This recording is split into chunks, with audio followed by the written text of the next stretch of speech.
నమస్కారం. Big debate ప్రత్యేక చర్చ కార్యక్రమానికి స్వాగతం. గత 7 ఏళ్లుగా ఎన్డీఏ ప్రభుత్వం చేస్తున్నటువంటి జమిలి ఎన్నికల అంశం కొలిక్కొచ్చినట్టు కనపడుతుంది. ఏదైతే మాజీ రాష్ట్రపతి గౌరవ రామ్నాథ్ కోవింద్ గారు ఇచ్చిన నివేదిక ఈరోజు భారత పార్లమెంట్ ఆమోదించింది. అయితే ఆచరణ సాధ్యమా? దాదాపు 18 రాజ్యాంగ సవరణలు అవసరమవుతాయి అంటున్నారు.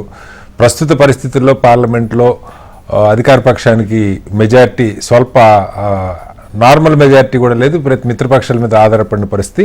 అయితే నిజంగా ప్రజాస్వామ్యంలో ఉన్న సమస్యలకి ఒకేసారి ఎన్నికలు జరగటం లేదా వన్ నేషన్ వన్ ఎలక్షనే పరిష్కారమా? ఎన్నికల్లో డబ్బు ప్రభావానికి కానీ లేదా పార్టీలు ఆఫర్ చేస్తున్న తాయిలాలకు కానీ ఎన్నికల రాజకీయాలకి ఒకసారి ఎన్నికలు పరిష్కారం అవుతుందా? ఒకసారి ఎన్నికలు చేయగలుగుతామా? అది కంటిన్యూ కాగలుగుతుంది? దాని మీద ఇవాళ బిగ్ డిబేట్లో చర్చని చెప్పడం. చర్చలో మనతో పాటు డాక్టర్ కొనగాల మహేష్ గారు కాంగ్రెస్ పార్టీ సీనియర్ నాయకులు మనతో ఉన్నారు. అలాగే మరి కాసేపట్లో డాక్టర్ ప్రకాష్ రెడ్డి గారు భారతీయ జనతా పార్టీ సీనియర్ నాయకులు, అలాగే లక్ష్మణారాయణ గారు ప్రముఖ రాజకీయ సామాజిక విశ్లేషకులు కూడా మనతో జాయిన్ అవుతారు. ముందుగా మహేష్ గారు నమస్కారం. మహేష్ గారు, సరే కాంగ్రెస్ మీరు వ్యతిరేకించారు, ఇవాళ ఖర్గే గారు కూడా దాని మీద మాట్లాడారు. ఎందుకో మోడీ గారు వచ్చిన దగ్గర నుంచి నాకు గుర్తుండి దాదాపు 2017-18 నుంచి వాళ్ళు వన్ నేషన్ వన్ ఎలక్షన్ నినాదంగా తీసుకున్నారు. అయితే 23 దగ్గర నుంచి స్పీడప్ చేశారు. రామ్నాథ్ కోవింద్ గారితో కమిటీ వేశారు, 6 నెలల నివేదిక ఇచ్చేశారు. ఇవాళ పార్లమెంటు క్యాబినెట్ కూడా దాన్ని అప్రూవ్ చేశారు. బహుశా రేపు వింటర్ సెషన్లో పార్లమెంట్లో అది బిల్లు పెడతారని అంటూ ఉన్నారు. ఏంటంటే మీరు ప్రధానంగా దాన్ని వ్యతిరేకించడానికి మీకున్న అభ్యంతరాలు కాంగ్రెస్ పార్టీగా? ఎందుకంటే దేశానికి స్వతంత్రం వచ్చినప్పుడు ఎలాగో పార్లమెంటు అసెంబ్లీ అన్ని కలిసే జరిగినాయి. కాలక్రమంలో కొన్నిసార్లు రకరకాల కారణాలుగా ఆయా రాష్ట్రాలు ముందస్తుకు వెళ్ళిపోవటం, లేదా కొన్ని సందర్భాల్లో కేంద్రం ముందస్తుకు వెళ్ళటం, అది డిస్టర్బ్ అయింది ఆ సైకిల్. ఇప్పుడు తిరిగి ఆ సైకిల్ కావాలని మోడీ గారు నినాదం తీసుకున్నారు. దాని మీద వాళ్ళు గట్టిగా క్యాంపెయిన్ చేస్తున్నారు. ఏంటి కాంగ్రెస్కు ఉన్న అభ్యంతరాలు? కటారి గారు, ఈ దేశం ఒక మౌలిక స్వరూప్యం కనుక చూస్తే, అంటే demographical structure of the nation కనుక ఒకసారి అబ్జర్వ్ చేస్తే, ఇది ఒక మినీ ఖండం లాంటి భారతదేశం అనేది ఒక ఖండం లాంటి. అంటే ఇందులో భిన్న సంస్కృతులు, మతాలు, ప్రాంతాలు, భాషలు, వైభిన్యం అంటే భిన్నత్వంలో ఏకత్వం ఉంటాం కదా, అన్ని కలిపి కూడా ఒక దేశంగా మనం యూనియన్ ఆఫ్ స్టేట్స్ కానీ దేశంగా కొనసాగుతున్నాం. సో ఇట్లాంటి క్రమంలో వన్ నేషన్ వన్ ఎలక్షన్ అనేది మీరు అన్నట్టు 52, 57 ఒక 4 ఎలక్షన్స్ తర్వాత జరిగిన కొన్ని కేంద్రంలో ప్రభుత్వాలు అనుకున్న 5 సంవత్సరాల కంటే ముందుగానే ముగియడం, లేదా వివిధ రాష్ట్రాల్లో ఆయా ప్రభుత్వాలు అవిశ్వాస తీర్మానాలు అయితేనేమి, లేదా ముందస్తుగా డిజల్యూట్ చేసిపోయే కార్యక్రమాలు చేస్తేనేమి, ఇట్లాంటి క్రమంలో ఈ హెచ్చు తగ్గులు అంటే మళ్ళీ ఒక స్టేట్ లో వచ్చేసినాయి. నేషనల్ ఎలక్షన్స్ కూడా మోస్ట్లీ అట్లనే వచ్చినాయి. అయితే ఇప్పుడు ఆ క్రమంలో దీన్ని ఒక్క దగ్గరికి తీసుకురావాలి అనే ఒక ప్రయత్నం ఏదైతే వాళ్ళు చేస్తున్నారో దాన్ని డెఫినెట్ గా మేము ఎందుకు వ్యతిరేకిస్తున్నాం అంటే దీనిలో చాలా అంశాలు ముడిపడింది. ఈవెన్ వాళ్ళు వేసిన 2017 లో వేసిన లా కమిషన్ అదే రిపోర్ట్ ఇచ్చింది. అవసరం లేదు. ఇప్పుడు కోవింద్ గారు ఏంటంటే మీకు తెలుసు, కోవింద్ గారు అంటే ఈజ్ బోర్న్ బీజేపీ ఇది సరే, దో ఈ was respectable former president of India. So వాళ్ళ వ్యూస్ కి అనుగుణంగానే దాదాపు రిపోర్ట్ ఉంది, అదే ఈ రోజు వాళ్ళు ఆమోదించారు. అయితే దీనికి కొన్ని కాన్స్టిట్యూషనల్ గా ఉండే ఛాలెంజెస్ ఉన్నాయి, అంటే రాజ్యాంగబద్ధంగా కొన్ని సవాళ్లు ఉన్నాయి. తర్వాత స్టేక్ హోల్డర్స్ ఏదైతే మన భారతదేశ నిర్మాణము, మన భారతదేశ రాజ్యాంగానికి ఒక ముఖ్య మెయిన్ యాంగిల్ ఏదైతే ఫెడరల్ స్పిరిట్ ఉందో, సమాఖ్య విధానంలో ఏదైతే భారతదేశంలో కేంద్ర రాష్ట్ర ప్రభుత్వాల సత్సంబంధాలు,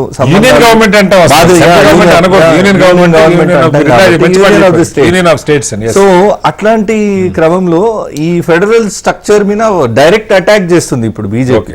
ఏదైతే వన్ నేషన్ వన్ ఎలక్షన్ అంటుందో, అప్పుడు మీ అభిప్రాయాలతో మాకేం పని, మాకు ఇక్కడ సంఖ్యాబలం ఉంటే మేము దీన్ని నెగ్గుకొని పోతాము అనే ఒక ఆలోచన విధానము, బుల్డోజ్ చేసే విధానం ఏదైతే బీజేపీ క్యారీ చేస్తుందో అది ఈ దేశంలో అమలవుతుంది, సాంప్రదాయంగా భావించబడుతుంది, రాజ్యాంగబద్ధంగా అమలవుతున్నటువంటి ఫెడరల్ స్ఫూర్తికి ఫస్ట్ దెబ్బ, గొడ్డలి పెట్టు లాంటిది ఈ నిర్ణయం అనేది మా ఆబ్జెక్షన్ ఒకటి.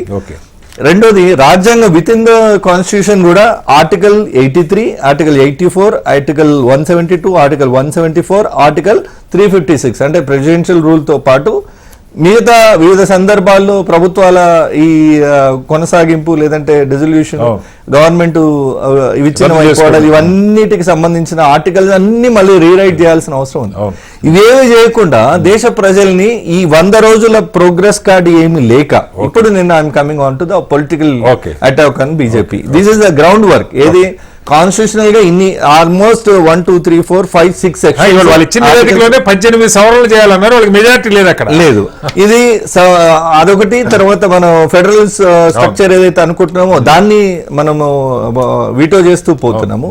ఈ రెండింటితో పాటుగా స్టేక్ హోల్డర్స్ తో మీరు ఏమైనా చర్చలు జరిపినా బిఫోర్ బీయింగ్ ఒక పెద్ద ప్రభుత్వం అంటే though it is union of states, మీరు పెద్ద కేంద్రంలో అధికారంలో ఉన్నారు, మీరు పెద్దన్న లాంటి వాళ్ళు, మీరు స్టేక్ హోల్డర్స్ తో ఏమైనా చర్చలు జరిపినా వివిధ పబ్లిక్ నుంచి అడిగారు. పార్టీలు 32 అనుకూలం అన్నారు, 15 వ్యతిరేకం. మేజర్ పార్టీ ఇప్పుడు మా పార్టీ నుంచి అడిగితే 4 పేజీల లేఖ రాశారు మల్లికార్జున ఖర్గే గారు యాజ్ ప్రెసిడెంట్, కాంగ్రెస్ జాతీయ అధ్యక్షులుగా.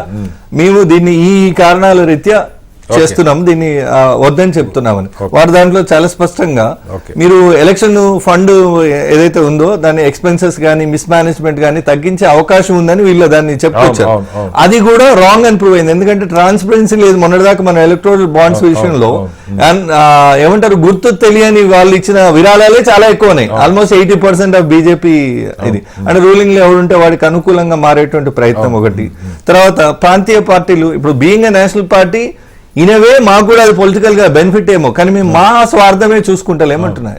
న్యాచురల్లీ 1 నేషన్ 1 ఎలక్షన్ వస్తే నేషనల్ డిబేట్స్ మీద ఆ ముద్రతో కొట్టేసుకుని వాళ్ళు అది ట్రై చేస్తున్నారు, మేము అది ట్రై చేయట్లేదు. ఎందుకంటే మనం ఎప్పుడు యూనియన్ ఆఫ్ స్టేట్ అనేది మనం ఎగ్జాక్ట్ గా ఎప్పుడు మనం దాన్ని అమలు పరిచిన వాళ్ళం అవుతాం అంటే ఆయా రాష్ట్రాల్లో ఉన్న సమస్యలు వాటిలో ఉన్న రాజకీయాలు కూడా మనం కాన్ఫిడెన్స్ లో తీసుకొని ఎలక్షన్ పోగలిగితే that reflects the truth.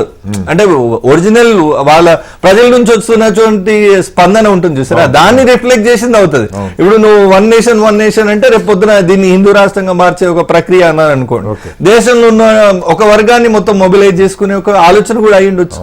So there are political challenges, constitutional amendments అవసరం ఉన్నాయి, ఫెడరల్ స్ట్రక్చర్ లాంటి దానికి విఘాతం కలుగుతుంది. తో పాటు వీళ్ళ స్వార్థ రాజకీయాల కోసం దేశాన్ని విచ్ఛిన్నం చేసే కుట్ర కూడా జరుగుతుందని నేను అంటున్నా. మిగతా స్టేట్స్ ఇప్పుడు తెలంగాణ ఉంది, మేము వచ్చి 9 నెలలు అయింది. రేపు పొద్దున మా టెన్యూర్ కు ముందే క్లోజ్ చేస్తా అంటే తెలంగాణ ప్రజలు ఇచ్చిన తీర్పుకి విఘాతం కలిగినట్టే కదా. రేపు ఇప్పుడు ఆన్ గోయింగ్ ఎలక్షన్ ఉంది, హర్యానాలో ఆన్ గోయింగ్ ఎలక్షన్ నడుస్తుంది, వాడిని ఎప్పుడు క్లోజ్ చేస్తావు ఏంటి అంటే అది ఆన్ వాట్ బేసిస్? సో ఇట్లాంటి చాలా ఛాలెంజెస్ ఉన్నాయి. ఇట్లాంటి వాటి విషయంలో బీజేపీ ఏం స్టాండ్ తీసుకుంటుంది?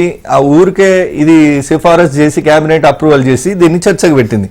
ఇప్పుడు ఒక మాట మాట్లాడుకున్నాం కటారి గారు, మీరు అవుట్ రైట్ అబ్సల్యూట్ మెజారిటీ ఉన్న రోజుల్లోనేమో దీని గురించి మాట్లాడాలి, అంతే కదండి. మాట్లాడారు కానీ ముందుకు రావాలి. సౌత్ ఆఫ్రికానో స్వీడనో జర్మనో ఎక్కడో మేము రీసెర్చ్ చేసినాం అంటున్నాం. ఈ రీసెర్చ్ మనం విత్ ఇన్ ఏ వీక్ కూడా కంప్లీట్ చేసి now we are global village, world is a global village now.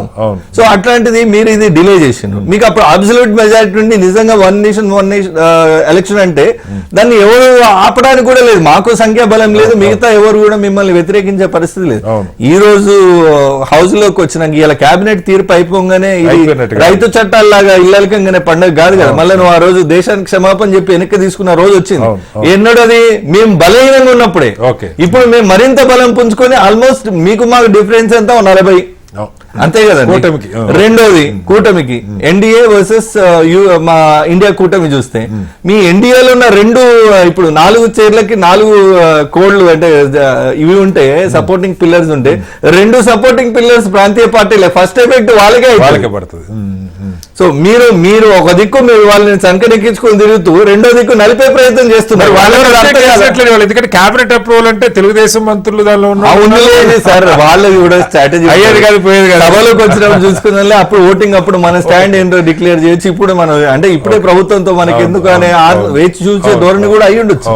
కానీ నితీష్ కుమార్ అండ్ చంద్రబాబు నాయుడు వీళ్ళిద్దరూ సపోర్ట్ చేస్తారు.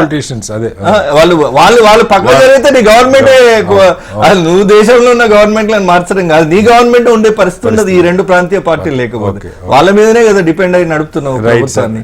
సో ఎన్ని ఈక్వేషన్స్ ఉన్నాయి అనమాట. నేననేది ఇది దేశంలో ఉన్నటువంటి స్టేక్ హోల్డర్ తో చర్చించకుండా ఈ జరగబోయే నష్టాన్ని పూడ్చుతాం ఎలాగా అనేది కన్విన్స్ చేయకుండా దేశ ప్రజలు కానీ ఇంకా మీలో నేను అంటుంది మా స్టాండ్ క్లియర్, మేము ఇది ఆపోజ్ చేస్తాం. As a Congress man, Congress representative, I'm making it clear, 1 nation 1 election. దేశం అంతా దీన్ని ఓన్ చేయట్లేదు, దీన్ని మేము వ్యతిరేకిస్తున్నాం. కానీ నీ ఎన్డీఏ కూటమిలో ఉండే అలయన్సెస్ కూడా ఇవన్నీ డౌట్స్ ఉన్నాయి. సో వాళ్ళను మెప్పించి సభలోకి తీసుకొచ్చినాక అప్పుడు ఇంకా రంజాన్. లక్ష్మణ్ గారు, ఇవాళ కేంద్ర కేబినెట్ ఈ 1 నేషన్ 1 ఎలక్షన్ లేదంటే జమిలీ ఎన్నికలు అన్నదాన్ని, వాస్తవంగా అది 1 నేషన్ 1 ఎలక్షన్ కాదు, వాళ్ళు చెప్తుంది 1 నేషన్ 2 ఎలక్షన్స్. రాష్ట్రాలకి పార్లమెంట్కి ఒకసారి, లోకల్ గవర్నమెంట్స్కి ఒకసారి అన్నట్టుగా 100 రోజుల గ్యాప్లు అని చెప్పి చెప్తా ఉన్నారు. చాలా మంది మేధావులు అంటే ఏంటంటే అసలు ఇది ఆచరణ సాధ్యం కాదు. ఇవాళ జాతీయ స్థాయిలో ఉన్నటువంటి కాంపోజిషన్లో 2/3 మెజార్టీ కావాలి. నివేదికలోనే 18 రాజ్యాంగ సవరణలు సూచించారు. దానికి తోడు అదనంగా 50% రాష్ట్రాలు దీన్ని ఆమోదించాలి. ఇది ఫెడరలిజం స్ఫూర్తికి విరుద్ధం, పూర్తిగా ఆచరణ సాధ్యం కాదు. ఒకవేళ నానా తంటాలు పడి చేసినా రేపు ఏదైనా ఒక రాష్ట్రం ముందస్తుకు వెళ్తే వాళ్ళ హక్కుల్ని హరించడం అవుతుంది. ప్రెసిడెంట్ రూల్ పెట్టడము లేదా ఎన్నికలు డిలే చేయటము, ఇలాంటివన్నీ చాలా ఇష్యూస్ ఉన్నాయి. ఆచరణ పరంగా కూడా సాధ్యం కాదంటున్నారు. మరి ఈ టైంలో కేంద్రం majority, absolute majority, thumping majority 300 పైన ఉన్నప్పుడు చేయలేదు. ఇప్పుడు 240 ఉన్నప్పుడు కూటమిగా వాళ్ళు మొత్తం కలిపి బీజేపీ 240 ప్లస్ కూటమి మెజారిటీ లేనప్పుడు ఇప్పుడు ఇది తీసుకురావటం ఏంటి, దీని వెనక ఉద్దేశం అన్నది ఒక చర్చ నడుస్తుంది. లక్ష్మణ్ గారు ఏం చెప్తారు? కటారి గారు, మౌలికమైనటువంటి అంశం అసలు ఒకే దేశం ఒకే ఎన్నిక అనే దాని వెనకాల ఉన్నటువంటి ఆంతర్యం ఏంటి, భారత పార్లమెంటరీ ప్రజాస్వామ్యం ఇవాళ ఎదుర్కొంటున్నటువంటి సమస్యలు ఏంటి, అసలు భారతదేశానికి స్వాతంత్రం వచ్చినాక, రాజ్యాంగం అమల్లోకి వచ్చాక సాధారణ ఎన్నికలు ఒకేసారి జరిగినాయి, పార్లమెంటుకు శాసనసభకు జరిగాయి, 4 దఫాలు జరిగాయి. ఎందుకు గాడి తప్పి ఈ పరిస్థితి వచ్చింది? దానికి కారణాలేంటో ముందు అన్వేషించాల్సిన బాధ్యత ఉన్నది కదా. భారత పార్లమెంటరీ ప్రజాస్వామ్య వ్యవస్థ ఈ రోజు నా దృష్టిలో పెద్ద సమస్యలు ఏంటంటే అసలు డబ్బు ప్రభావం ఎన్నికల్లో, కరెక్ట్, ఎన్నికల్లో ఫిరాయింపులు, పార్టీల ఫిరాయింపులు, అలాగే చట్టసభల యొక్క పని విధానం, పనితీరు, అది శాసనసభలు కానీ, పార్లమెంటు, రాజ్యసభ, లోక్సభ కానీ.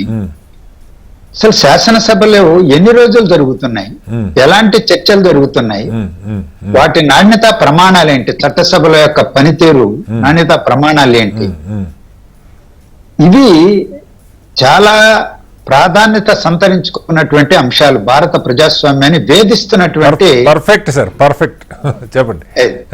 ఆ సమస్యలను అడ్రస్ చేయకుండా ప్రజాస్వామ్యాన్ని మెరుగుదిద్దేటువంటి అవకాశమే లేదు, ఇంకా దిగజారడం తప్ప.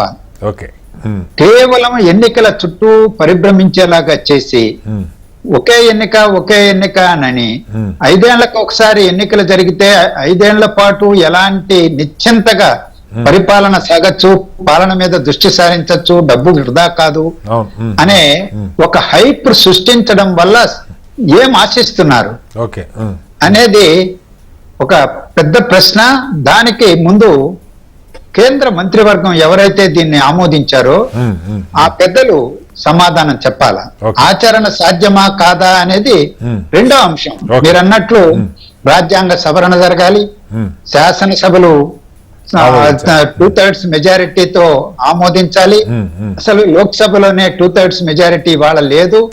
మొత్తం రాజ్యసభ, లోక్సభను రెండింటిని కలిపి సంయుక్తంగా సమావేశపరిస్తే ఏమన్నా బొటాబొటిగా బయట పడతారేమో తెలియదు. మరి వాళ్ళ మధ్యలో కూడా ఈ రోజు అనేక సమస్యలు ఉన్నాయి. ఆంధ్రప్రదేశ్ నే తీసుకున్నాం, టీడీపీ అందులో భాగస్వామి. మొన్ననే 100 రోజుల క్రితమే ఎన్నికలు జరిగాయి, గెలిచారు. ఈ రోజు వాళ్ళు మంత్రివర్గం, కేంద్ర మంత్రివర్గంలో సభ్యులు ఉండొచ్చు, మంత్రులుగా ఉండొచ్చు, వాళ్ళు ఏమీ అనలేని నిస్సహాయ పరిస్థితిలో ఇప్పుడు సరే అనొచ్చు. కానీ అది లాస్ట్ వరకు అది సాధ్యమా కాదా అనేది చూడాలి. అలాగే ఈరోజు కేంద్ర ప్రభుత్వం ఎందుకని ఇది చేస్తున్నది? వాళ్ళు మైనారిటీలకి వచ్చేసారు, సింగిల్ పార్టీ అధికారంలో లేదు. గతంలో ఎన్డీఏ కూటమైనా ఆనాటి కూటమికి స్వరూపం వేరు, ఈ రోజు కూటమి యొక్క స్వరూపం వేరు. అలాగే ఉత్తరప్రదేశ్ అతిపెద్ద రాష్ట్రం, ఆ రాష్ట్రంలో పార్లమెంట్ ఎన్నికల్లో ఘోరంగా ఓడిపోయారు, మెజారిటీ సీట్లు ఓడిపోయారు. ఘోరంగా అంటే దాని అర్థం అది, మెజారిటీ సీట్లు. శాసనసభ ఎన్నికలు తరుముకొస్తున్నాయి, దగ్గరలో ఉన్నాయి. ఏమైనా భయం పుట్టుకునిందా? యూపీలో కన్నా ప్రభుత్వాన్ని కోల్పోతే పరిస్థితులు దేశ రాజకీయాల్లో రాబోయే పార్లమెంట్ ఎన్నికల్లో మరి వాళ్లకు ఫలితాలు ప్రతికూలంగా ఉంటాయని ఆందోళన చెందుతున్నారా? మహారాష్ట్ర ఎన్నికల ఫలితాలు వాళ్ళను ఆందోళనకు గురి చేస్తున్నాయా? ఇలాంటివన్నీ కూడా ఉన్నాయి. ఎందుకంటే లోక్సభ ఎన్నికల్లో వాళ్ళకు వచ్చినటువంటి ఫలితాలు రాబోయే శాసనసభ, ఈ పెద్ద పెద్ద రాష్ట్రాల్లో జరిగే శాసనసభ ఎన్నికల్లో వాళ్ళకు ప్రతికూల ప్రభావం ఉంటుందేమో, ఫలితాలు ఉంటాయేమో ఆందోళన. వీటన్నింటి బ్యాక్గ్రౌండ్ లో ఇలాంటి హైప్ ను సృష్టించి అలా వెళ్లి గడ్డన పడాలనేటువంటి ఒక ప్రయత్నం చేస్తున్నారా? ఇవి ఆలోచించాల్సినటువంటి అంశాలు. సాధ్యాసాధ్యాలనేటువంటి చూస్తే కూడా అసాధ్యం. ఒక్క ఉదాహరణ చెప్పి నేను ముగిస్తా. ఇవాళ కేజ్రీవాల్ గారు ఆయన రాజీనామా చేశారు, చేస్తున్నానని ప్రకటించారు. అవినీతి ఆరోపణలు, జైలుకి వెళ్ళొచ్చాను కాబట్టి. అదే ఆయన శాసనసభను రద్దు చేశారనుకోండి, అప్పుడు ఏం కావాలి? వెంటనే ఎన్నికలు జరగాలి, ఎన్నికలు పెట్టాలి. ఎన్నికలు జరపకుండా సాధ్యం కాదు, లేదా గవర్నర్ పరిపాలన పెట్టాలి. అలాగే ఒక 2 ఏళ్ళు 3 ఏళ్ళు ఇంకా వ్యవధి ఉన్నటువంటి సందర్భాల్లో కూడా గవర్నమెంట్స్ పడిపోతాయి. ఈ రోజు బొటాబొటిగా అధికారానికి వచ్చిన వాళ్ళు సంకీర్ణ ప్రభుత్వాలు కూలిపోతుంటాయి, ఏకపార్టీ పరిపాలనే కూలిపోతున్నాయి. అలాంటి సందర్భాల్లో వాళ్ళు ఏం చెప్పారు? దాంట్లో నేను గమనించిన దాని ప్రకారం ఆ మిగిలినటువంటి 2 ఏళ్లకో 1 ఏడాదికో ఎన్నికలు జరిపేది. అంటే ఏడాది కోసం ఎన్నికలు శాసనసభకు నిర్వహించి మళ్ళా లోక్సభతో పాటు మళ్ళా ఎన్నికలు జరుపుతారా? అది వ్యయం కాదా? అలాగే లోక్సభే రద్దు అయింది అనుకోండి. ఈ రోజు చాలా సందర్భాల్లో గతంలో జరిగాయి. వాజ్పేయి గారు ముందస్తుకు వెళ్ళారు కదా ఒకసారి, అందుకు వెళ్ళారు కదా. అలాంటి సందర్భంలో మరి లోక్సభకు ఎన్నికలు జరిపి శాసనసభలకు జరపకపోతే అప్పుడైనా వేరువేరుగా జరిగినట్టే కదా, మళ్ళా జరగాల, ఎన్నికలు పెట్టగలరా? ఇలాంటి అనేక అనుభవాలను, గత అనుభవాలను దృష్టిలో పెట్టుకుని, చరిత్రను దృష్టిలో పెట్టుకుని పాఠాలు నేర్చుకునేటువంటి విజ్ఞత ప్రదర్శించాలంటాను నేను. Okay sir. ప్రకాష్ రెడ్డి గారు, ఇక్కడ ఒకటి, మహేష్ గారేమో అసలు ఇది కుట్ర, ఈ 100 రోజులు సాధించింది లేదు కాబట్టి పక్కదారి పట్టించడానికి ఆచరణ సాధ్యం కాదని తెలిసిన ఇష్టాలు పక్క పెట్టి అసలు ఆచరణ ప్రాక్టికల్ కూడా వాళ్ళు చేయలేరు, ఇప్పుడు ఎందుకు పెట్టారు అనేది ఆయన ప్రశ్న. లక్ష్మణ్ గారు కీలకమైన 3 అంశాలు లేవనెత్తారు. ప్రజాస్వామ్యంలో ఉన్న మౌలికమైన ఇవాళ మనం అందరం మైకులు తీసేస్తే మీరైనా నేనైనా ఈ డబ్బు ఖర్చు అయిందని మాట్లాడుకుంటున్నాం, లేకపోతే ఈ పార్టీ ఫిరాయింపులు ఏంది, అసలు ఎవడు ఏ పార్టీలో ఉంటాడో తెల్లారేపాటికి తెలియని పరిస్థితిని మాట్లాడుకుంటున్నాం. చట్టసభల్లో ఒకళ్ళొకళ్ళు తిట్టుకోవటం తప్ప నిజమైన ఒక నిర్మాణాత్మకమైన చర్చలు జరగట్లేదు. నెంబర్ ఆఫ్ డేస్ వాసి రాసి 2 పడిపోయినాయని కూడా మనం మాట్లాడుకుంటా ఉన్నాం. ప్రకాష్ రెడ్డి గారు, వీటికి పరిష్కారాలు ఇందులో ఉన్నాయా అంటే క్వశ్చన్ మార్క్. పోనీ ఇది సాధ్యమా? Question mark.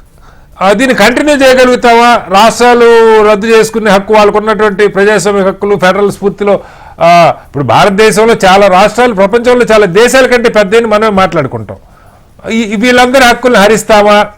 వీటన్నిటికీ మీరే చాలా ప్రశ్నలకు మీరు సమాధానం చెప్పాలి. ఏం చెప్తారు? ముందు పెద్దలకు లక్ష్మీనారాయణ గారికి, మిత్రుడు మహేష్ గారికి మీకు నమస్కారం సార్. నమస్తే శ్రీనివాస్ గారు. కాకపోతే నేనేమంటా అంటే 325 పేజీల రికమెండేషన్స్ రామ్నాథ్ కోవింద్ గారి యొక్క కమిటీ రికమెండేషన్స్. అవును. కాబట్టి మన దగ్గర మధ్యాహ్నం 2 గంటలకు 3 గంటలకు అది పబ్లిక్ డొమైన్ లకు వచ్చేది, 3 గంటలకు 4 గంటలకు నాకు తెలుస్తాను. కాబట్టి 325 పేజీలను మనం చదివి గంట సేపట్లో చదివి 2 గంటలు చదివి చర్చించుకోవడం అనేటువంటి దాంట్లో ఇది ప్రిమాచ్యూర్, అంటే కొంత ఆగి మనం చర్చించుకుంటే ఇంకా బాగుంటది అనేటువంటిది, బాగా సమగ్రంగా చర్చించుకోవచ్చు అనేది నా మొదటి అభిప్రాయం. ఫస్ట్ అభిప్రాయం ఇంకోటి చెప్తా, మెజారిటీ ఉందా లేదా, మెజారిటీ ఎంత ఉంది, బొటాబొట్టి ఉందా, కొంచెం ఉందా, తక్కువ ఉందా, ఎక్కువ ఉందా అనే దాన్ని చర్చకు పెడితే భారత ప్రజాస్వామ్య చరిత్రలో పివి నరసింహారావు గారు 225 సీట్లతోటే ప్రధానమంత్రి అయినారు సార్. కమ్యూనిస్టుల సపోర్ట్, అది ప్రీ ఎలక్షన్ అలయన్స్ కాదు, పోస్ట్ ఎలక్షన్ అలయన్స్ మిగతా అందరినీ కలిశారు. కలిసిన తర్వాత ఈ దేశంలో చారిత్రాత్మకమైనటువంటి అనేక చట్టాలు తీసుకొచ్చారు సార్. అనేక చట్టాలు తీసుకొచ్చారు, ఒకటి రెండు కాదు. WTO సంతకం పెట్టడం నుంచి, గ్యాట్ ఒప్పందం సంతకం దగ్గర నుంచి, లిబరల్ ఎకనామిక్ పాలసీ దగ్గర నుంచి మనందరం చాలా సార్లు చెప్తుంటారు పివి నరసింహారావు ఆధునిక ఆర్థిక సంస్కరణలకు ఆద్యుడు. మనం అప్పుడు నిజానికి ఎంత సార్ 225. అవును, అది పోస్ట్ అది ఎలక్షన్ మొత్తం కాంగ్రెస్ కూటమికి 225. ఓకే. మిగతా అంతా తర్వాత ఎలక్షన్ తర్వాత కలిసిన వాళ్ళే వాళ్ళు. కమ్యూనిస్టులు బయట నుంచి కలిశారు, వాళ్ళ మద్దతులు తీసుకున్నారు, రకరకాలు నడిచినాయి. చెప్పండి. కరెక్ట్. నేనేమంటున్నా అంటే అందుకోసం చెప్తున్నా, అంటే మద్దతు ఇవ్వరు, అసలు ఇవ్వరు, ఎవరు ఇవ్వరు, కలవనేటువంటి అంటే అప్పటికీ కాదు సార్, అప్పటికి కాదు. ప్రకాష్ రెడ్డి గారు మంచి పాయింట్ రైజ్ చేశారు.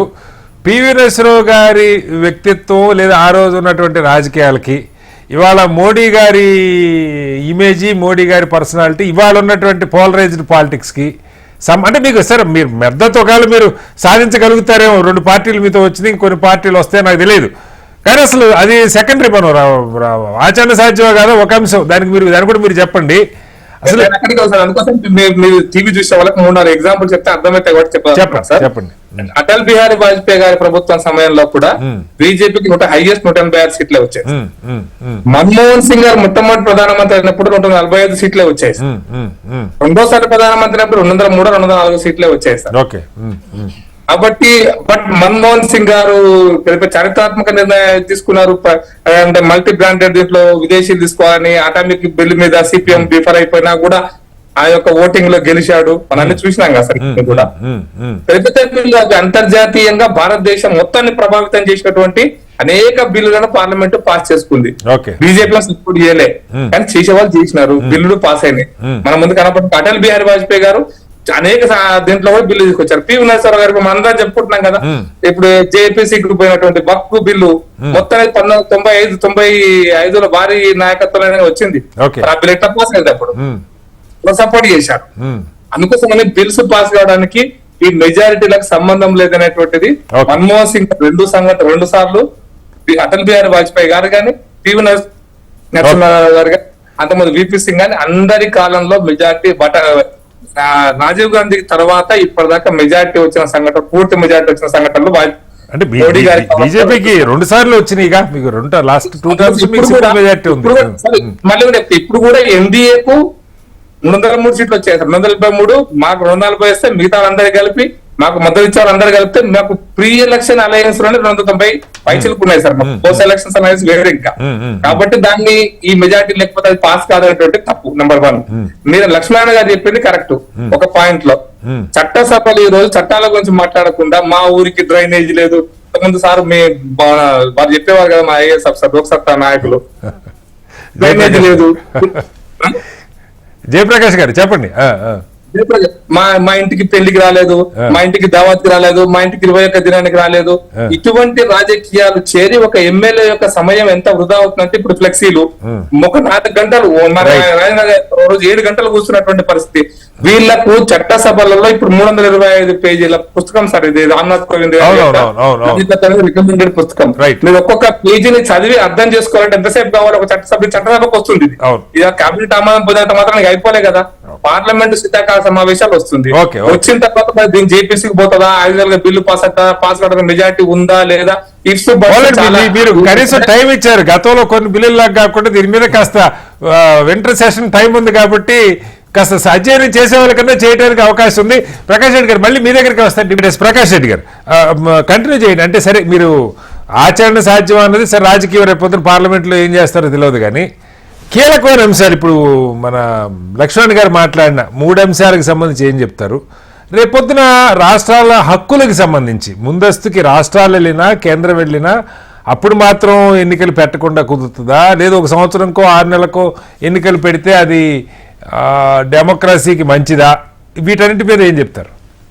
సార్ ఇప్పుడు దీంట్లో రికమెండేషన్స్ మళ్ళీ ఇంకా చర్చకు వస్తాయి సార్, పార్లమెంట్ లో కూడా చర్చకు వస్తాయి, పార్లమెంట్ బయట కూడా చర్చకు వస్తాయి. అది డైరెక్ట్ గా ఆమోదం పొందుతుందా, మళ్ళీ ఒక జాయింట్ పార్లమెంటరీ కమిటీ చేస్తారా, స్టాండింగ్ కమిటీ చేస్తారా, పంపిస్తారా, చాలా చర్చ జరగాలి.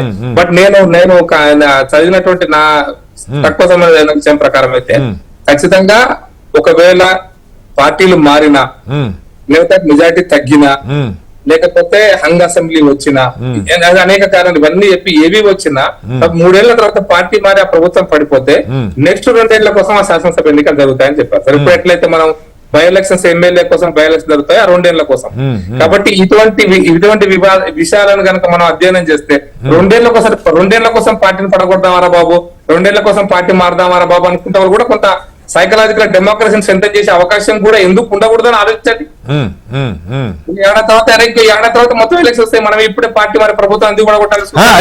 ఈ మధ్యకాలంలో కాదు ప్రకాష్ రెడ్డి గారు, ఈ మధ్యకాలంలో అసెంబ్లీలు రద్దు కావడం జరగట్లేదు, ఎన్నికలు అంటే భయపడుతున్నారు కదా నాయకులు. రెండో పాయింట్ ఏంటంటే నేను లక్ష్మణ గారు పెడుతున్నా, పార్లమెంట్ కే హంగ్ అసెంబ్లీ వచ్చి బై ఎలక్షన్స్ వస్తే ఏంది అనేటువంటి ప్రశ్న వచ్చింది. పార్లమెంట్ కూడా సపోజ్ 2 ఏళ్ల తర్వాత పార్లమెంట్ లో ఒక 30 మంది మారి ఆ ప్రభుత్వం పడిపోతే నెక్స్ట్ 2.5 సంవత్సరం 3 ఏళ్ల కోసమే పార్లమెంట్ ఎన్నికలు ఉంటాయి సార్, 5 ఏళ్ల కోసం ఉండవు. ఇది డబ్బు గురించినటువంటి అంశం కాదు సార్, ఇది డబ్బుకు సంబంధించిన అంశం కాదు. ఇది నిధులు 3,000 కోట్ల 5,000 కోట్ల 40 లక్షల కోట్ల బడ్జెట్ పెడుతున్నప్పుడు 3,000 కోట్ల 5,000 కోట్ల అనేది ఒక అంశం, ఆ కొత్త చిన్న అంశమే కావచ్చు. దాంట్లో నల్లధనం ఎంత ప్రవాహం లాగా బయటకు వస్తున్నది వారు చెప్పినటువంటి సీరియస్ కన్సర్న్ డెమోక్రసీలో నల్లధనం బయటకు వచ్చి ఓటుకు రూపాయలు ఇవ్వటం అనేటువంటిది ఒక సీరియస్ డెమోక్రసీలో దీనిలో పరిష్కారం లేదు కదా సార్. వాటికి బోర్డు అన్ని ఎన్నికల సంస్కరణ కీలకమైన ఉన్నాయి, అవే మీరు చర్చించట్లేదు కదా. నేను అనుకోసం చెప్తాను సార్, దీని విషయంలో కూడా రాబోయే రోజులు చర్చ జరగాలి. ఇప్పుడు పట్టుబడి చర్చ జరుగుతుంది దీని విషయంలో. దానికోసం 325 పేజీల రికమెండేషన్ ఇక్కడ చదవలేదు కాబట్టి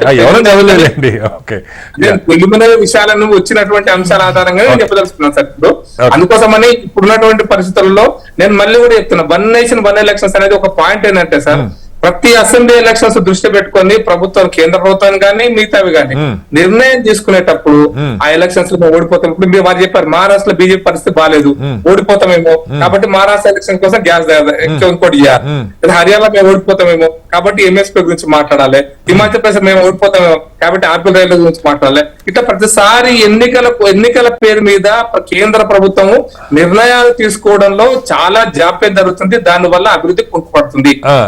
కాదు సార్, అది పార్టీల సమస్య కాదు. ప్రకాష్ రెడ్డి గారు మీరు మంచి పాయింట్ రైజ్ చేశారు.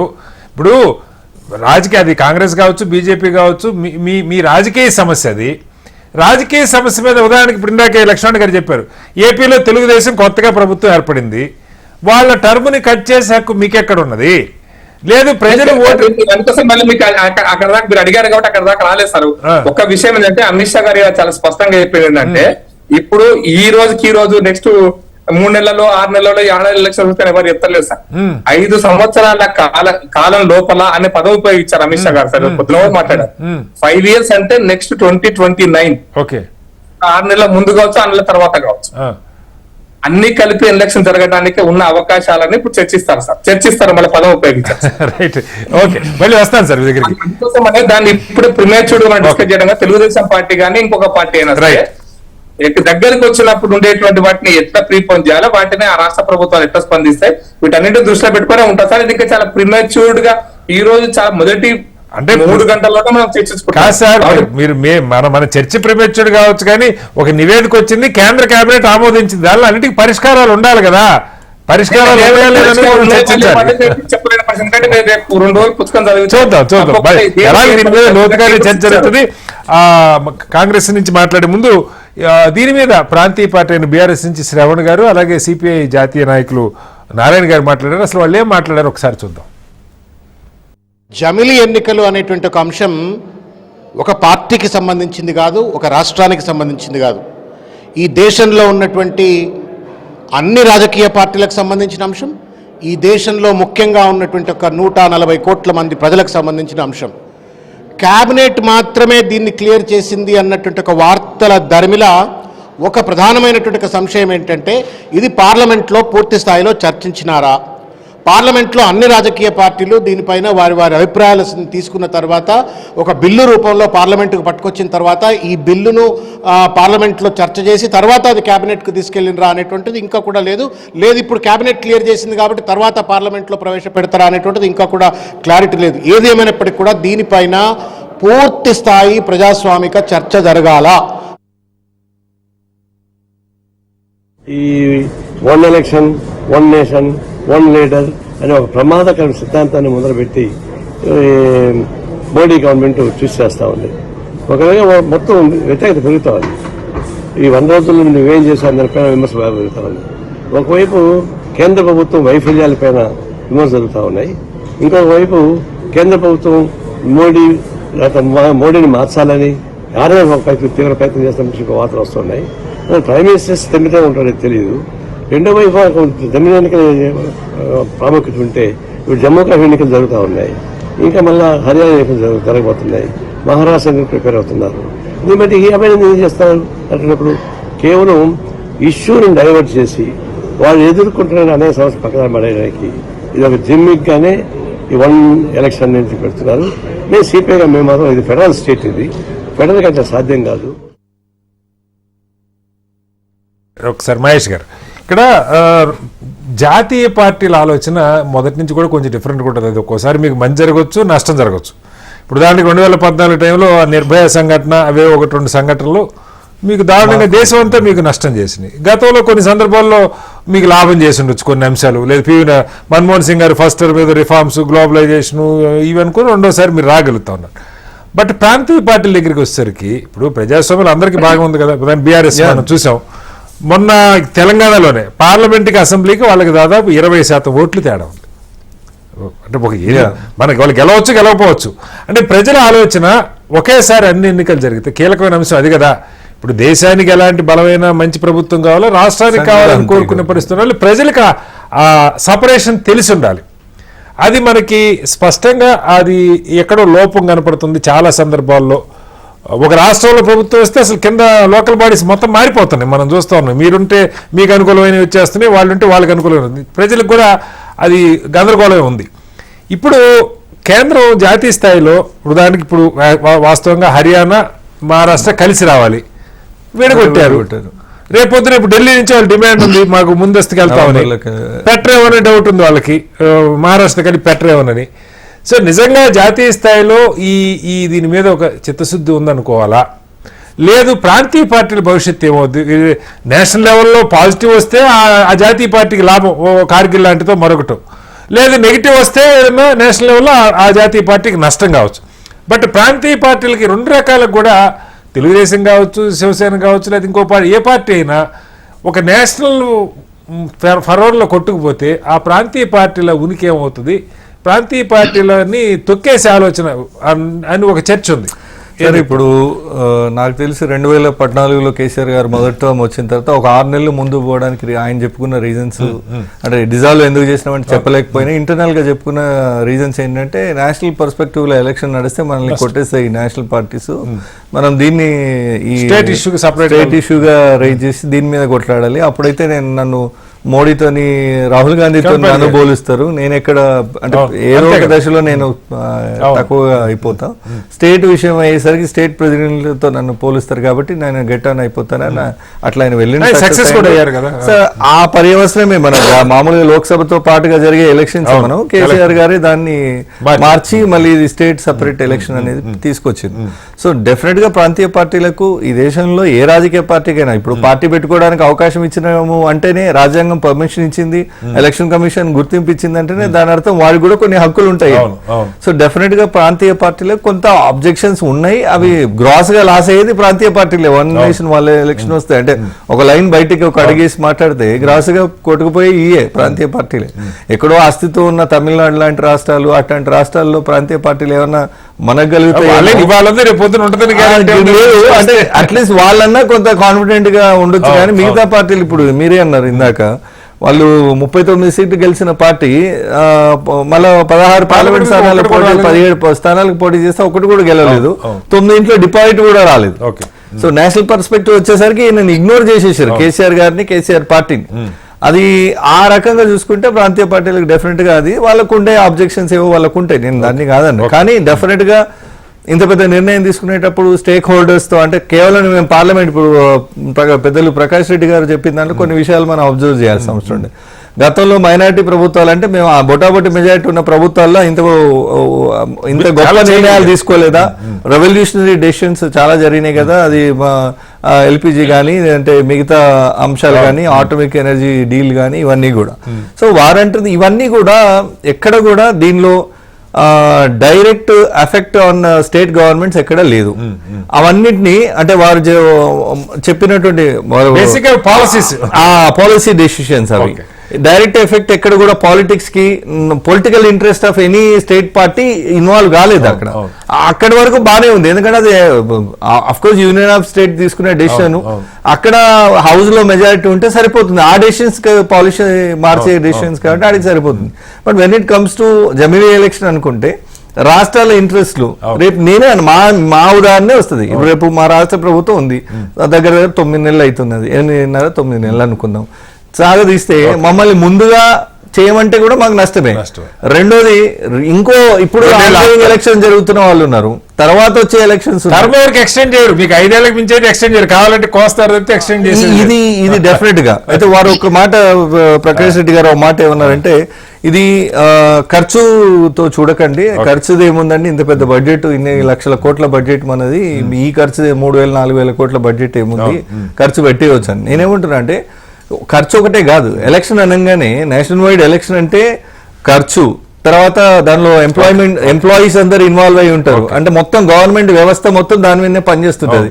3 రాజకీయ పార్టీల మీద ఈ ఒత్తిళ్లు ఉంటాయి న్యాచురల్లీ. సో ఖర్చు తర్వాత వాళ్ళు ఏమంటున్నారు, 2 సంవత్సరాలకే అంటే ఖర్చు ఆదా చేయడం కోసం కాదని వారు అంటున్నారు. ఖర్చే కాదు, దీంతో చాలా అంశాలు సామాజికంగా రాజకీయంగా చాలా అంశాలు ముడిపడి ఉన్నాయని నేను చెప్తున్నా వారికి. ఒకటి. రెండోది 2 సంవత్సరాలే మిగిలి ఉంది అనుకోండి, 2 సంవత్సరాలకి ఎలక్షన్ పెట్టి మళ్ళీ 2 సంవత్సరాల టర్మ్ అయిపోగానే మళ్ళీ ఎలక్షన్ అంటే అది డబుల్ ది. ఇప్పుడు అప్పుడు ఎక్కడ మన పర్పస్ డిఫీట్ అవుతుంది కదా. సో వారు ఇంకో మాట ఏమన్నారంటే, ఇది ప్రిలిమినరీ మనకు రిపోర్టే వచ్చింది, మనం ఎవరు దీని మీద దాన్ని మనం నిజంగా కూడా 2-3 గంటల్లో చేయలేమని. కానీ నేనేం చెప్పాలనుకున్నా అంటే, ఇవన్నీ పొటెన్షియల్ ఛాలెంజెస్, ఇవన్నీ కూడా ఇవేమి మనం బ్రహ్మ పదార్థాలు కావు కదా. ఒక డెసిషన్ ఇట్లా వస్తుంటే ఇది ఎఫెక్టెడ్ అర్థం అవుతుంటాయి కదా, తెలుస్తుంటాయి, వాటి మీద మనం చర్చిస్తారు. ఎగ్జాక్ట్ బిల్లు మీద పార్లమెంట్ లో వాళ్ళు చర్చిస్తారు. కానీ అది నేను ఇంకొక మాట ఏమంటానంటే సార్, ఇది 100% ఇది కమ్స్ అండర్ ఏమంటారు డైవర్షన్ పాలిటిక్స్ అంటారు. ఎందుకంటే ఒకటి 100 రోజుల రిపోర్ట్ బాగాలేదు, అది అన్ని పార్టీలు అగ్రి అవుతాయి.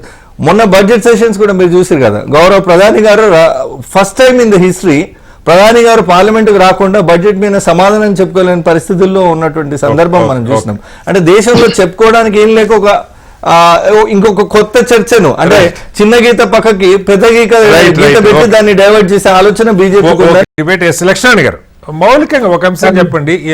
అంటే సరే మీరు అన్న సమస్యలకి ఇది పరిష్కారం కాకపోవచ్చు మేజర్గా డెమోక్రసీలో, కానీ అసలు ఓటర్స్ ఇందాక మనం మాట్లాడుకున్నాం, ఒక రాష్ట్రంలో ఆయా పరిస్థితులను బట్టి డిసైడ్ చేసుకొని ఒకవేళ 2 ఎలక్షన్లు ప్యారలల్గా వస్తే లోక్సభకి ఏం ఆలోచించి ఓటేయాలి, రాష్ట్రానికి ఏం ఆలోచించి ఓటేయాలి, ఏ పార్టీకి ఎక్కడ ఎలా వేయాలి, ఆ డిస్టింక్షను దానికి సపరేట్ చేసుకునే మెచ్యూరిటీ లెవెల్స్ ఉన్నాయన్నది ఒకటైతే, 2 అవకాశం ఉన్న సందర్భాల్లో కూడా జాతీయ స్థాయిలో ఇప్పుడు బీజేపీ దీన్ని బలమైన అంశంగా తీసుకున్నది పెట్టాలని. ఇప్పుడు నిన్న మహారాష్ట్ర హర్యానా కలిపి పెడితే వద్దంది ఎవరు, ఎందుకు పెట్టలేదు అనేది ఒక ప్రశ్న. రేపు మహారాష్ట్రతో పాటు ఢిల్లీ కలుపుతారా, వాళ్ళు రెడీగా ఉన్నారా ఆయన ఎలక్షన్ కావాలని, అలా కలిపిన సందర్భాలు కూడా లేవు. ఎక్కడ ఏది అవసరం ఉంటే దాన్ని విడగొడుతున్నారన్న విమర్శ ఉన్నది. ఇది పూర్తిగా రాజకీయం కోసం కాదు, ఏదో ఒక అంశాన్ని చూపించి నేషనల్ లెవెల్లో ఓట్ల కోసం విమర్శ ఉంటే దాన్ని ఏ రకంగా ఓవర్కమ్ చేయాలి, ప్రజల ఆలోచన ఎలా ఉంటుంది దీని మీద? మొన్న జరిగినటువంటి లోక్సభ ఎన్నికల షెడ్యూలే, ఎన్నికల కమిషన్ అంత విస్తృతంగా దాదాపు 1.5 నుంచి 2 నెలల వరకు 7 ఫేజులు కదా మొత్తం, 7 ఫేజులుగా పెట్టారు.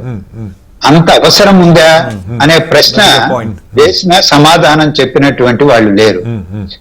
అంటే రాజకీయ కోణం ఇక్కడ ఉన్నది అనేది చాలా స్పష్టం. చాలా సందర్భాల్లో షెడ్యూల్స్ ప్రకటించిన సందర్భాల్లో కూడా ఎన్నికల కమిషన్ ప్రధానమంత్రి గారి షెడ్యూల్, ఆయన కార్యక్రమాలు వాటన్నిటిని పరిగణలోకి తీసుకునే చేస్తున్నారు. ఆయన క్యాంపెయిన్ కు సౌలభ్యం కల్పించడం కోసమే తేదీలు నిర్ణయిస్తా ఉన్నారు. రకరకాల విమర్శలు ఎన్నికల కమిషన్ పైన నిరంతరం మనం వింటూనే ఉన్నాం.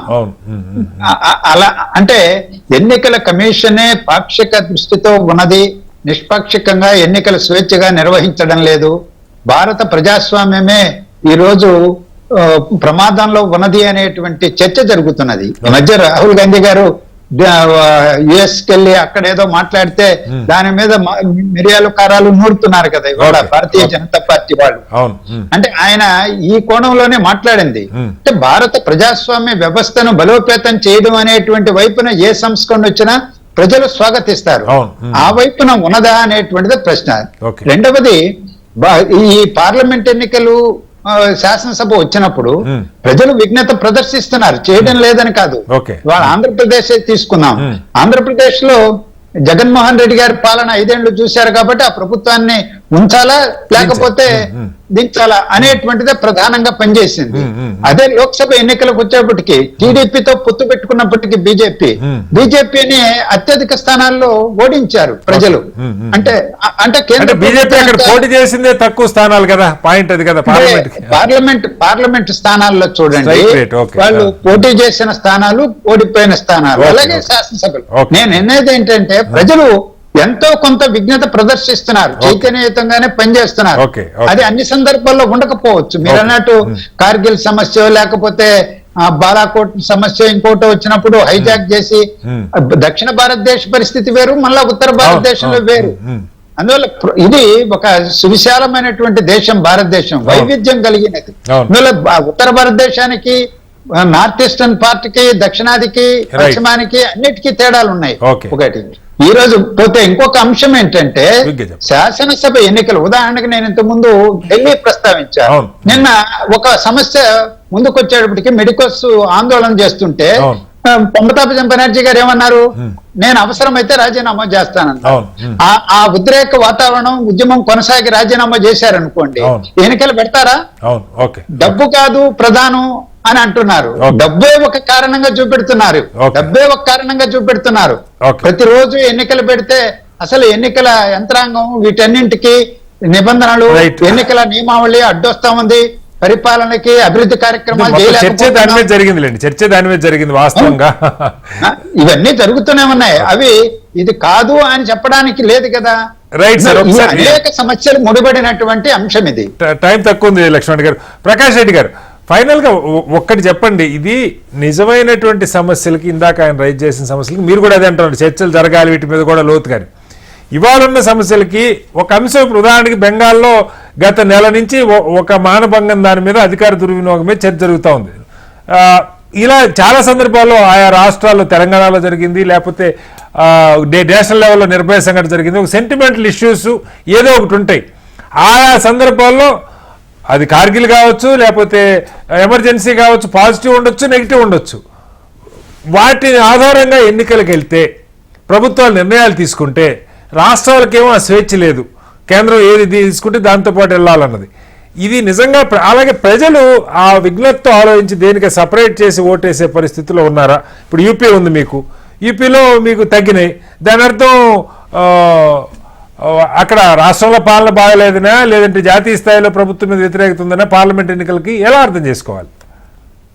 సార్, నేను పెద్దలందరికీ ఒక విషయాన్ని గుర్తు చేస్తాను. నేను నాకు గుర్తున్నటువంటి రాజకీయాలలో మొన్నటి 2019 అసెంబ్లీ ఎన్నికలు నేను విశ్లేషించాను. పార్లమెంట్ అసెంబ్లీకి విశ్లేషిస్తున్నప్పుడు ఒరిస్సాలో బిజు పట్నాయక్ గారి నాయకత్వంలో, నవీన్ పట్నాయక్ గారి నాయకత్వంలో బీజేడీకి అసెంబ్లీలో మెజార్టీ ఇచ్చారు. 40% కూడా ఇచ్చారు. వేరాజ్ ఎంపీలకు వచ్చేసరికి బీజేపీ కూడా మంచి సీట్లు ఇచ్చారు. మొన్నటి ఎలక్షన్స్ లో కూడా ఓటు పర్సెంటేజ్ లో బీజేడీకి మంచి పర్సెంటేజ్ ఒకటి వచ్చాయి. ఎంపీ సీట్ ఒకటే వచ్చి ఉండొచ్చు కాక, బట్ అసెంబ్లీ ఓడిపోయి ఉండొచ్చు కాక, కానీ ఓటు పర్సెంటేజ్ తక్కువ రాలేదు బీజేడీ. చాలా మంచి ప్రజలు విచక్షణతో ఓటు వేశారనడానికి మొన్నటి ఒరిస్సాలో మనం చెప్పుకుంటాం చాలా వెనుకబడ్డ రాష్ట్రం అది అని చెప్పుకుంటాం, బట్ ఆ రాష్ట్రంలో కూడా ప్రజలు చాలా విగతంగా ఓటు వేశారు. This is number 1. నెంబర్ 2, ఈ రోజు లేవనెత్తిన అంశాలు చెప్తాను సార్. Time మీరు తక్కువ, దాన్ని- ఇంకా చెప్పండి. టైం అందుకోసం 3-4 అంశాలు పెద్దలు చెప్పినారు కాబట్టి నేను చెప్పాలి. ఓకే ఓకే 1991 లో పివిఎస్ సార్ ప్రధానమంత్రి అయిన సందర్భంగా 4 నెలలు జరిగినాయి సార్ ఎలక్షన్స్. రాజీవ్ గాంధీ మన తర్వాత ఎవరు మార్పిచ్చారు సార్ ఎలక్షన్స్ పోస్ట్ పోండ్? దేనికోసం మార్పిచ్చారు సార్? 96లో ఎన్ని ఫేజులు జరిగినాయి సార్? 98లో అటు సార్ మీ బీజేపీ గౌతం ఉంది. 2005, 4లో, 2009లో, 2014లో ఎన్ని ఫేజులు జరిగినాయి సార్? ఏదో మరి ప్రజలు మర్చిపోతారు ఇప్పుడే అనేటువంటి దీంట్లో ఉంటే నేను గుర్తు చేస్తున్నా సార్. 6 ఫేజులు అంటే 7 ఫేజులు అది కాదు సార్, ఒక్కొక్క రాష్ట్రం 7 ఫేజులు జరిగినాయి అయితే మీ దగ్గరే సార్. నాకు గుర్తు మీరు చెప్పండి. మీరు చెప్పండి. మహారాష్ట్ర, బీహార్, యూపీ, ఉమ్మడి రాష్ట్రంలో ఎన్ని ఫెయిల్ జరిగింది? 7 ఫేజుల్లో ఒక్కొక్క రాష్ట్రంలో 7 ఫేజులు జరిగింది. గతంలో నాకు తెలిసి అయితే గుర్తులేదు సార్. సబ్జెక్ట్ కరెక్షన్ సార్ నాకు గుర్తుంది కాబట్టి చెప్తున్నాను sir.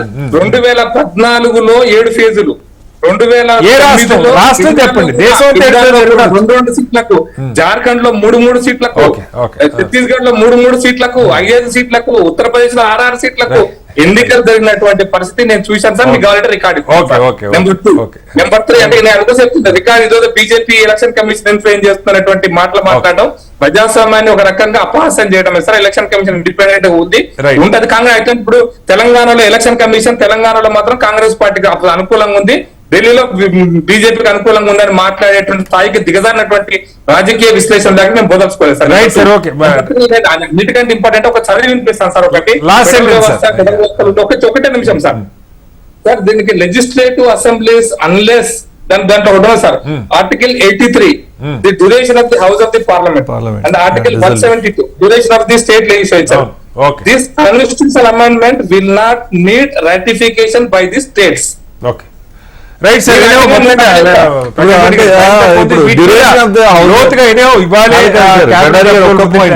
Duration of the legislative house అనేది లోతైనటువంటి చర్చ రాబోయే రోజుల్లో పార్లమెంట్ చర్చకు వచ్చినప్పుడు కూడా చేసుకునే అవకాశం ఉంది. చర్చలో పాల్గొన్న ప్రకాష్ రెడ్డి గారికి, మహేష్ గారికి, అలాగే లక్ష్మణ్ గారికి ధన్యవాదాలు. ఇది వాళ్ళ బిగ్ డిబేట్. రేపు భరోసా మళ్ళీ కలుద్దాం. అందరికీ నమస్కారం. సెలవు.